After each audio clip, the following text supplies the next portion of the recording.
ബാക്കി കാസ്റ്റ് എനിക്ക് അജിത് കൂത്താട്ടോളം അദ്ദേഹം മാത്രമാണ് ഒരു നോൺ ഫേസ്. അൺഎക്സ്പെക്റ്റഡ് ആയിട്ടാണ് അജിത് ചേട്ടൻ ഇതിനകത്തേക്ക് വരുന്നത്. കാരണം ഒരു ഇൻസ്റ്റന്റ് ആയിട്ട് വേറൊരു ക്യാരക്ടർ വെച്ച് ഇത് ചെയ്തു. ഫസ്റ്റ് ഷോട്ട് എടുക്കുമ്പോൾ തന്നെ ആ ക്യാരക്ടർ ഓൾറെഡി അതിൽ നിന്ന് വീക്കായി പോയി.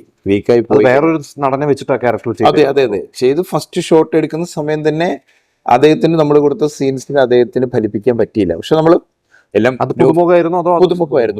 ചെറിയ ചെറിയ വേഷങ്ങൾ ചെയ്തിട്ടുണ്ടോ അപ്പോൾ വളരെ സ്നേഹത്തോടെ പറഞ്ഞു ഇതിന് നമുക്ക് വേറൊരു ക്യാരക്ടർ ചെയ്യാം ഇത് ചെയ്തു. കാരണം എല്ലാവരും അഭിനയ മോഹമായിട്ട് തന്നെ വരുന്ന ആണല്ലോ, നമ്മുടെ അവരുടെ മൈൻഡ് ഡെപ്പാക്കാൻ പാടില്ല.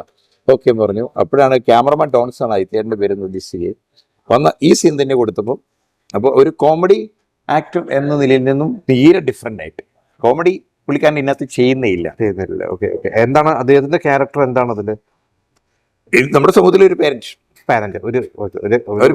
ആ പേരന്റ് ആദ്യം കയറുന്ന പേരന്റ് ഒരു മാർക്ക് കുറഞ്ഞു പോയാൽ അല്ലെങ്കിൽ അന്നേരം തന്നെ മറ്റുള്ള കുട്ടികളുമായിട്ടുള്ള കമ്പാരിസൺ ആണ് ഈ ഫാദറിന്റെ ഏറ്റവും വലിയ. അപ്പൊ അജിത്തേട്ടൻ എന്ന് പറയുമ്പോൾ നമ്മുടെ മനസ്സിൽ ദൃശ്യം ഒക്കെയാണ് നിൽക്കുന്നത്. ഇപ്പൊ ഈ പറഞ്ഞ പോലെ ദൃശ്യം 3യുടെ ഒരു ഇതിൽ നിൽക്കുന്നതാണ് അദ്ദേഹത്തിന്റെ പേരും. ദൃശ്യം 2ലൂടെയാണ് കൂടുതൽ ആളുകൾ കണ്ടിരിക്കുന്നത്. അപ്പൊ അതെനിക്ക് തോന്നുന്ന ഒരു സിനിമയ്ക്കും ഒരു ഗുണം തന്നെയാണ്. തീർച്ചയായിട്ടും. അപ്പൊ എങ്ങനെയായിരുന്നു ഞാൻ ചോദിച്ചാൽ അദ്ദേഹം മാത്രമാണ് എസ്റ്റാബ്ലിഷ്ഡ് ആയിട്ടുള്ള ഒരു ആക്ടർ, ബാക്കി എല്ലാം പുതിയ ആളുകളാണ്. അപ്പൊ ഇവര് തമ്മിൽ എങ്ങനെയായിരുന്നു ഒന്ന് സിങ്ക് ആവാൻ സമയമെടുത്തത്? പ്രത്യേകിച്ച് പുതിയ കുട്ടികൾക്ക്. ഇല്ല, അജിത്തേട്ടന് ശരിക്കും മിംഗ്ലിങ് അജിത്തേട്ടന്റെ മോനുമായിട്ടുള്ള മാത്രമേ ഉള്ളൂ. വേറെ പിള്ളേരുമായിട്ടുള്ള സംസാരം പുള്ളിക്കാരൻ മറ്റുള്ള പിള്ളേരുമായിട്ട് ഇഷ്ടമേ ഇല്ല. അങ്ങനത്തെ ക്യാരക്ടറാണ്.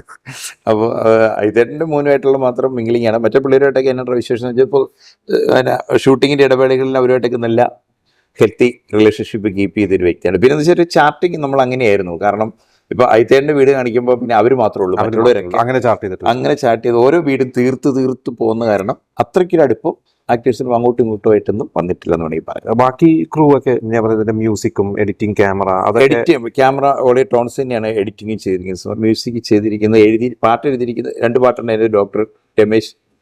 ഡോക്ടർ പ്രേംകുമാറാണ്. മ്യൂസിക് ചെയ്തിരിക്കുന്നത് മനുരാജ് സംഭവമാണ് ചെയ്തിരിക്കുന്നത്. അവരൊക്കെ എക്സ്പീരിയൻസിൽ തന്നെയാണ്. അവരൊക്കെ മുമ്പ് അറിയായിരുന്നോ അതോ ഈ പ്രൊജക്ടിന്റെ ഭാഗമായി? അല്ല, ഞാനിപ്പോ ഒരു വ്യക്തി, അതായത് ടോൺസ് ഒരുപാട് എക്സ്പീരിയൻസ് ആണ് ക്യാമറ സിനിമ ഫീൽഡിൽ ഒരുപാട് ബന്ധങ്ങളുണ്ട്. അപ്പോൾ ഓൾറെഡി നമ്മൾ ടോൺസിനെ മറ്റുള്ള ക്രൂ മെമ്പേഴ്സിനെ കംപ്ലീറ്റ് സെലക്ട് ചെയ്യാൻ വേണ്ടി പുള്ളിക്കാരൻ ആ ടെൻഷൻ കുറച്ച് എനിക്കിപ്പം കണക്കും വേറെ എന്തെങ്കിലും ഉണ്ടെങ്കിൽ നമ്മൾ ചോദിച്ചാൽ മതി. അപ്പം കറക്റ്റായിട്ട് പുള്ളി എൻ്റെ വളരെ സിൻസിയറായിട്ട് തന്നെ അത് ചെയ്തു. ഒരു എന്താ പറയുക, ഒരു ലൈസൺ അല്ലെങ്കിൽ ഒരു എന്താണ് പറയുക പ്രൊഡക്ഷൻ എന്ന രീതിയിലൊക്കെ തന്നെ പുള്ളി മാക്സിമം ഒരു ക്യാമറ ഉപരിയായിട്ട്. എവിടെയായിരുന്നു ലൊക്കേഷനൊക്കെ? എവിടെയായിരുന്നു? എല്ലാം എൻ്റെ വീടിൻ്റെ തന്നെ മൂവാറ്റുപുഴ, കലൂർക്കാട്, പിന്നെ നമ്മുടെ ഏലൂര് ഒരു ചിത്രീകരിച്ചു, പിന്നെ കടുത്തുരുത്തി. ഈ പറഞ്ഞ പോലെ ഒരു വലിയൊരു ബഡ്ജറ്റിലൊന്നും പോവാതെ നമ്മുടെ കയ്യിൽ തന്നെ ലൊക്കേഷൻ ഷിഫ്റ്റ് ഇല്ലായിരുന്നു തന്നെ പറയാം.